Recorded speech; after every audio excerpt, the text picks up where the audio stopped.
ఎందుకు నువ్వు ఎందుకు అధైర్యపడుతున్నారు? ఎందుకు మీరు ఏం చేస్తారు వాళ్ళు?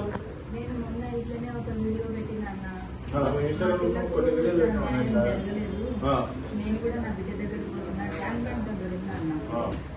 నా బిడ్డకు న్యాయం జరగలేదు, నేను కూడా నా బిడ్డ దగ్గరికి పోతాను. ఈయన లేకుండే, ఈయన ఆ వీడియో చూసి ఎంబడే వచ్చేసిండు. ఇంకా వాళ్ళు అదే నైట్ కి పిలిపించి నీకేం న్యాయం జరగలేదు, అసలు ఏం న్యాయం పట్టుకొని కట్టమైన బుద్ధులు చెప్తున్నట్టు అసలు చాలా ఘోరం అది. వాళ్ళు నేను చెప్తలేరు, ఏం మాటలు చెప్తలేరు, నాతో ఏం మాటలు చెప్పిన అనుకుంటున్నా నోరు తెరిస్తే కొత్త కొత్త కూడా ఆ పిల్ల ఎంతున్నది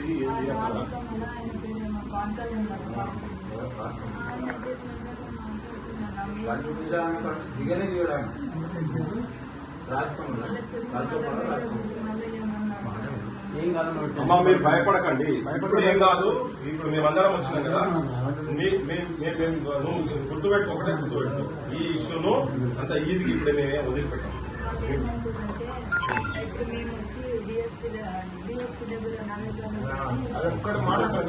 లేదు వీళ్ళకి మాకు ఏ సంబంధం లేదు అంటే చెప్పేసిన తర్వాత చెప్పుమని చెప్పమ్మా, అదే చెప్పుమని చెప్పు. మీరు ఏవైతే డబ్బులు మీ దగ్గర ఉన్నాయో మొహాన్ని పడేయండి అని చెప్పండి. అంతే, ఒకటే మాట వాళ్ళు చెప్పమని చెప్పు. లేదు వాళ్ళు వచ్చేట పోలీసులకు మాకు వీళ్ళతో సంబంధం లేదంటే వీళ్ళని చంపేశారట. ఏం తమాషా, ఏం తమాషా? చెప్పమని చెప్పమ్మా, చెప్పమని చెప్పి. ఏం తెలంగాణ గుడ్డుపోలేదు, తెలంగాణ గుడ్డుపోలేదు. మేము వచ్చి మాట్లాడతాము, మీరు అవన్నీ దాని గురించి ఏం టీకా చేయకండి. మీరు ఇప్పుడు మేము ఏం చేయాలో చేస్తాం దీని గురించి, దీని విషయంలో మీరు భయపడకండి. భయపడితేనే ఇవన్నీ జరుగుతున్నాయమ్మా ఫస్ట్ నుంచి.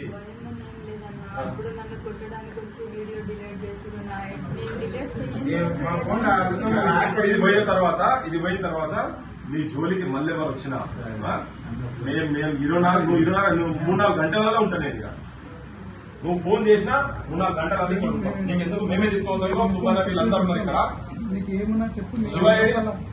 శివశంకర్ ఇగో వీళ్ళు ఉన్నారు, ఎంత లోకల్ వీళ్ళు మామూలుగా బాధపడలేదు. వీళ్ళు వచ్చినప్పుడు వీళ్ళు అరే మాకు మేమందరం మాట్లాడుకున్నాం.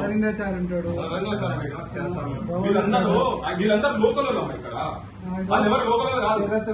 వీళ్ళందరూ అనుకుని బంద్ ప్రకటిస్తామని చెప్పి అనుకున్న వారు మాట్లాడుకున్నాం.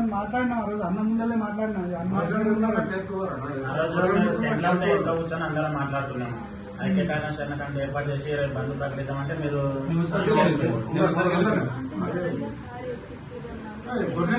దొబ్బుతుంది. దాంట్లో మేము 6 మంది కార్లు పడతామని చిన్న కార్ అది. మీకు ఏమి ఇబ్బంది ఉన్నా ఫస్ట్ మాకు లోకల్ ఉంటాం. మేము నిమిషంలో వచ్చి ఆగుతాము. మీకు ఏ ఆపద ఉన్నా మాకు తర్వాత అన్న వాళ్ళకి మేము కమ్యూనికేట్ చేస్తాం. అన్న వాళ్ళకి మేము కమ్యూనికేట్ చేస్తాము. మేము ఫస్ట్ ఇక్కడ లోకల్ ఉన్న వాళ్ళు మీకు అంటే ప్రైమరీ ఎయిడ్ కింద వస్తాం కదా, ఇమీడియట్ వస్తాం కదా. మాట్లాడి ఇద్దరు లోకల్ కాదు కదా,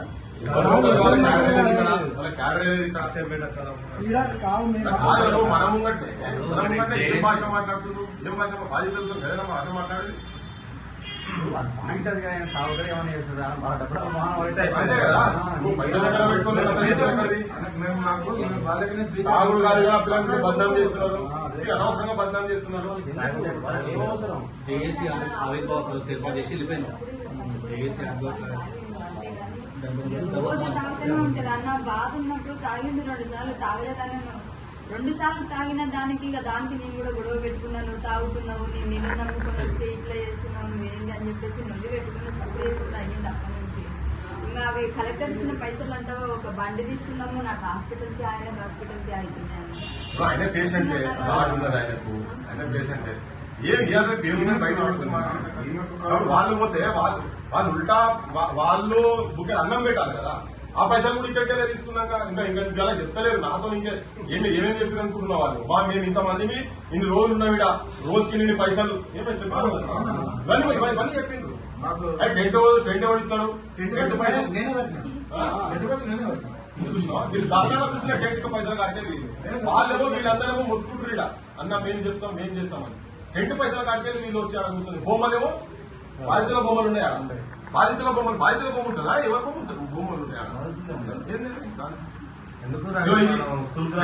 పోతుంటే వీళ్ళు మనల్ని ఎవరు రాణిస్తలేరు. ఉద్యోగాలకు వచ్చింది కదా, మన ఎంబడే రాణిస్తలేదు. ఎక్కడ తీసుకోపోతారు మనల్ని అట్లా చూస్తున్నారు వాళ్ళు. మేమా అట్లా ఏమైనా ఉంటే చెప్పుకుంటే చెప్పమని చెప్పు. ఏం కాదు పోలీసులు ఏమన్నా చెప్పండి. నీకు ఏ ఆపద వచ్చినా మాకు చేయి. వీళ్ళందరే నాతో ఉన్నది, వీళ్ళందరూ కలిసి అనుకున్నాం మేము. ఆడ కొబ్బరి కూర్చున్నాం మేము మొదలైన నా కొబ్బరికాయ కాడ కూర్చొని ఎమార్టీసులు ఉండే వీళ్ళందరూ కూడా ఉండే బీసీ సంఘాలు అందరూ ఉండే అందరు వాళ్ళు ఎవరు లోకల్ కాదన్నా మీరు కదలనేకండి 2 రోజులలో మీరు అనౌన్స్ చేయండి, బంద్ ప్రకటించండి, తెలంగాణ మొత్తం ఒకటి చేద్దామంటే ఆడి షిఫ్ట్ ఏదేదో జరిగింది న్యాయం జరిగిందంటాను. జరిగింది ఎట్లా న్యాయం కాదు, ఏం లేదంట. న్యాయం జరిగింది కానీ నేను ఎవరిని అరెస్ట్ అయిన చూడలేదు కదా, ఒక్కరిని కూడా చూస్తే నన్ను వాడు అరెస్ట్ అయ్యిందిలే నా బిడ్డకి న్యాయం జరుగుతుంది అనుకుంటుంది. పోలీసుడు ఏమంటాడంటే వాడు పక్క రాష్ట్రం పోయి బేల్ తెచ్చుకున్నారు, నీకేం అవసరమే నువ్వేం మాట్లాడతావే అని పక్కల రూమ్ తెరిపిస్తున్నాడు కరెంట్ షాక్ పెట్టి నీకే డిఎస్పీ గారు. మేమేమనాలే ఇంకా వాళ్ళకు భయపడి మాట్లాడకుండా కూర్చోవాలనా, లేకపోతే నేను ధైర్యంగా మాట్లాడాలనా, లేకపోతే నా పిల్లనే పోయింది ఇవన్నిటితో ఈ మాకేం వచ్చింది గొడవ అని చెప్పేసి పురుగుల మందు తెచ్చుకొని వస్తే అయిపోతుంది కదా. లేదు అట్లా అట్లా అట్లా ఆలోచన చేద్దాం. ఇట్లా అనుకుంటే అందరు ఆత్మహత్య చేసుకోవాలా? ఇక వెలుగుమట్లో కూడా మొత్తం ఆత్మహత్య చేసుకోవాలా? ఇండ్లు కూడా కొట్టిరు మమ్మల్ని బజార్ తీసుకొచ్చేదాన్ని. ఇట్లా కాదు, రాజ్యం లేకుంటే ఈ రాజ్యాన్ని చనిపోతావు. ఏం పరిష్కారం?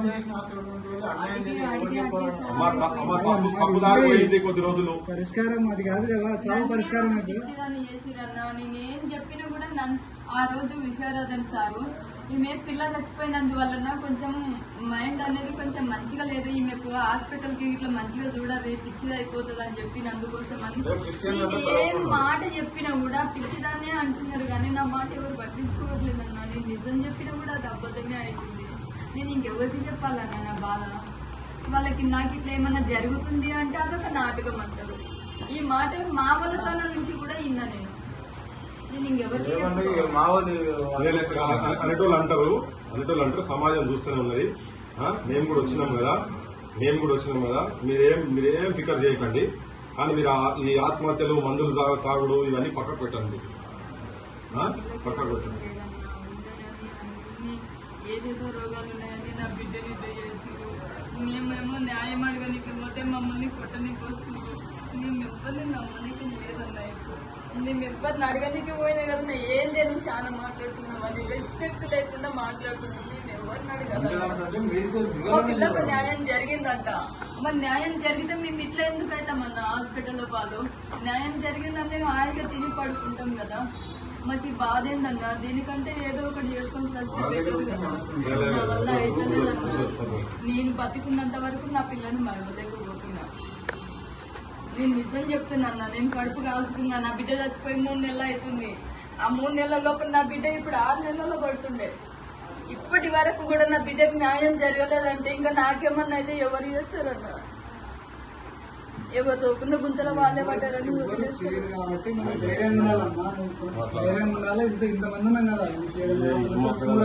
హాస్పిటల్లో 5 రోజులు అవుతుందన్నా, బెడ్ పైసలు కట్టలేదు మేము. ఇంకా డాక్టర్ అంటే నా సిచ్యువేషన్ చూసి ఆమె అడగలేకపోతుంది. మాకన్నా కొంచెం ఉండాలి కదన్నా, ఇవ్వాలా ఇవ్వకుండా మాకన్నా ఉండాలి కదా. ఒక్కొక్కసారి మందులో కూడా డబ్బులు తీసుకోవట్లేదు ఆమె. మాకన్నా కొంచెం ఉండాలి కదా. మేము వచ్చినప్పుడు మమ్మల్ని ఇట్లా చూసుకుంటున్నారని మేము ఏమి ఇవ్వాలి? ఇప్పుడు మాకు ఇట్లా తిండికనే లేదు, ఆయనకు వంట రాదు, ఇల్లు మొత్తం గబ్బులు వేసిపోయింది. 5 రోజులు ఇంటికి మేమేం చేయాలి? ఇంకా దీనికంటే అది చేస్తేనే బెటర్ కదన్నా. ఇది కూడా రేవంత్ రెడ్డికి మంచిగా అనిపిస్తుందేమో. ఇంకా పిల్ల చచ్చిపోయింది, వీళ్ళు కూడా చచ్చిపోయారు, నాకు పట్టిన దరిద్రమే పోయింది. ఇక ఎట్లా తుకారాం రెడ్డి నా బామ్మతో నా అన్నను అనుకుంటాడు, వాళ్ళు కూడా సేఫ్ అనుకుంటాడు. సపోర్ట్ చేయకుండా పక్కన పాలెం పక్కన ఒక పిల్ల చచ్చిపోయింది, రెడ్డిస్ల పిల్లనే. 4 రోజులు 4 రోజులు అవుతుంది. పోయి వాళ్ళకి 5 లక్షలు ఇచ్చొచ్చిండు. నా బిడ్డ రాష్ట్రం అంతా తెలుసు, పక్క రాష్ట్రంలో కూడా తెలుసు. రేవంత్ రెడ్డికి తెలియదా అన్న? ఈ జిల్లాకి ఏం కాడ రేవంత్ రెడ్డి? అసలు ఏం సంబంధం లేదా? పక్కన వాళ్ళకు అంటే వాళ్ళు రెడ్డిస్ అయినందుకు వాళ్ళ దగ్గర పోయి నా బిడ్డ రెడ్డిస్ కాదు, వాళ్ళకంటే తక్కువ కులం అయినందుకు సాకార కులంలో ఉండడం నా బిడ్డ చేసింది తప్ప, లేకపోతే దాన్ని కనడం నా తప్ప? మేము ఇంకెవరిని అడగాలి? పక్కన ఒక పాప బాయిలవాడే మోర్లవాడే చచ్చిపోయిందంటే రేవంత్ రెడ్డి పోయి ఇచ్చి వచ్చిండన్నా. రేవంత్ రెడ్డి చెప్పిండంట, రేవంత్ రెడ్డి చెప్తేనే రాజేష్ రెడ్డి ఇచ్చి వచ్చిండ నుంచి 5 లక్షల రూపాయలు ఇచ్చిండు రాజేష్ రెడ్డి. మరి వాళ్ళకి ఇచ్చిన కనీసం మాకు కూడా ఇట్లా మీ హెల్త్ బాగోలేదని మమ్మల్ని ఓదార్చి వచ్చి కదా. నడవలేకపోయినా నేను ఆయన దగ్గర పోయినప్పుడు ఇంకా మేము ఎవరిని అడగాలి? మేము ఇప్పటికీ చెప్పండి చూసుకోవాలి. ఎమ్మెల్యే నడిపించుకుంటా మరి తోడుకోదా చూసి మరి మీరు నా దగ్గరికి వచ్చారా ఏం కావాలి మీకు వెళ్ళిపోయినా ఇదే కూడా నేను ఏ ఆర్థిక సాయం మీకు చెయ్యాలనుకోలేదు. అసలు ఎవరో మీరు కూడా నాకు గుర్తు లేదు. ఆ రోజు నేను మిమ్మల్ని రావద్దని చెప్పినా, ఆ రోజు ఎందుకు రాలేదు అంటే పిల్లవైన బాధలో మేముంటే తను మా దగ్గరకు వస్తాడా, మేము తన దగ్గరికి వెళ్ళాలనా? మేము ఈ మాట అడగడానికి కూడా లేదు. ఫస్ట్ బయటికి పంపించమని చెప్తున్నారు వాళ్ళ మనుషులకి. అందరిని అడిగినాము, అన్ని సార్లు అయినాయి అన్న. ఇంకా మేము చేసేది ఏముంది చెప్పు. లేదమ్మా కొంచెం ఒక్క రోజు రెండు రోజులు ఒక్క వాటి అంతనే మీ ఇద్దరికి ఏమంటున్నా ఒక 2 రోజులు ఒక్క వాటి ఉంది. మౌనిక ధైర్యంగా ఉన్నా, నాకు ధైర్యం చాలలేదన్న. నేనైతే ఆయనకి ఏమన్నా అయితే నేను ఎంత ధైర్యం చెప్పేదాన్ని అయితే ఇప్పుడు నేనైతే నా ధైర్యం నేను కోల్పోయి నన్ను చూసి ఆయన కూడా ధైర్యం కోల్పోతుండు. అసలు నేను ఏమైపోతానో కూడా ఒక్క 2 రోజులు ఆగు గంతనే, ఇవాళ రేపు ఆగు గంతే. ఇప్పుడు నేను ఎవరికి చెప్పాలన్నా, ఇప్పుడు హాస్పిటల్ పాలైనా నాకు ఎవరు పెడతారు? ఆయన పెడతాడు, ఇంటి కూడా చేసుకున్నాడు. ఇంట్లో గ్యాస్ కూడా అయిపోయింది, కూరగాయలు లేవు, ఎవరు పెడతారు? ఓకే అన్ని ప్రశ్నలకు జవాబు దొరుకుతుంది. ఓకే గంట ఏమో అన్న, అది చూసిన తర్వాత కూడా రిటర్న్ మా మీకే తిరుగుతారు. మీరు ఇట్లా చేసిర్రు, మీరు ఎవరితోనే చెప్పుకుంటారో చెప్పుకుంటారు, అది దాన్ని మా మీకే తిరగొచ్చు. కానీ సరే మీకు న్యాయం చేశారని మాత్రం ఎవరు చెప్పారన్నా. నేను నా బిడ్డని నొట్టే చెప్తున్నా, కానీ ఈ మాట అయితే పక్కా వస్తుంది. మళ్ళీ నేను నీకు చెప్పకపోతే ఆ రోజు ఏమంటే మౌనిక అని అడగండి మమ్మల్ని. అరే వాళ్ళది వదిలేయమ్మా, వాళ్ళంతా వదిలేసాయి, నువ్వు వాళ్ళు మర్చిపో. మాటలు నేనైతే మనసులో కాదు, నువ్వు వాళ్ళన్నది వదిలేసాయి, వాళ్ళు మర్చిపో. ఇప్పుడు చెప్పినావు కదా, సమాజానికి చెప్పినావు కదా. సమాజం కూడా బయట మస్తుగా అనుకుంటున్నారు. వాళ్ళకి బొచ్చడు పైసలు వచ్చినాయి, గవర్నమెంట్ నౌకర్లు ఇచ్చింది, బొచ్చడు ఒక్కొక్కరు 5 లక్షలు, 2 లక్షలు, 50 లక్షలు, ఒక్కొక్కరు నోటికి తాళం లేదు. ఒక్కొక్కరికి 1 కోటి రూపాయలు అంటాడు. కొన్ని చూపించినాయి కదా, వాళ్ళ ఇల్లు పరిస్థితులు చూపించినాయి కదా. మస్తుగా మాట్లాడితే మస్తుగా జరిగింది. కానీ మాట్లాడటంలో మా సొంతలో కూడా ఉన్నాం అంతనే. ఒక 2 రోజులు మా మీకే శత్రువులను చేసిరన్నా. నేను నిజంగా చెప్తున్నాను, సత్య బిడ్డ మీద ఉండగానే మా వాళ్ళని మా మీకే శత్రువులను చేసి ఇప్పుడు వాళ్ళకి ఫోన్ చేసి మాట్లాడదామంటే కూడా భయం వేస్తుంది. కరుస్తున్నారు వాళ్ళు ఒకటేసారి. మా వాళ్ళని మా మీదే శత్రువులను చేసినంత మేమేం మాట్లాడాలి? ఇంకా ఇద్దరు మీద అనాథల లెక్క మిగిలిపోయినట్లే కదా. ఒంటరి బతికే కదా ఇప్పుడు. మేము ఒంటరిగా అయినామని కూడా బాధపడట్లేదన్నా. మాకు ఇయ్యనివి ఇచ్చినామని చెప్పుకోవడం ఏంటి? మేము హాస్పిటల్ పాలైనామంటే మమ్మల్ని ఆదుకోకుండా మాకు డబ్బులు ఇవ్వకుండా ఉండడం ఏంది? మేము ఇంకెవరిని అడగాలి? మాకు ఇప్పుడు ఎవరు కడతారు హాస్పిటల్లో? వాళ్ళకి ఇప్పుడు 10,000 ఇవ్వాలన్నా. ఇప్పుడు మళ్ళీ తెచ్చి పెట్టిరు. ఇప్పుడు 2 బాటిల్స్ ఎక్కినాయి, మళ్ళీ సాయంత్రం ఉన్నాయి, గంటకి ఎక్కుతూనే ఉన్నాయి నాకు.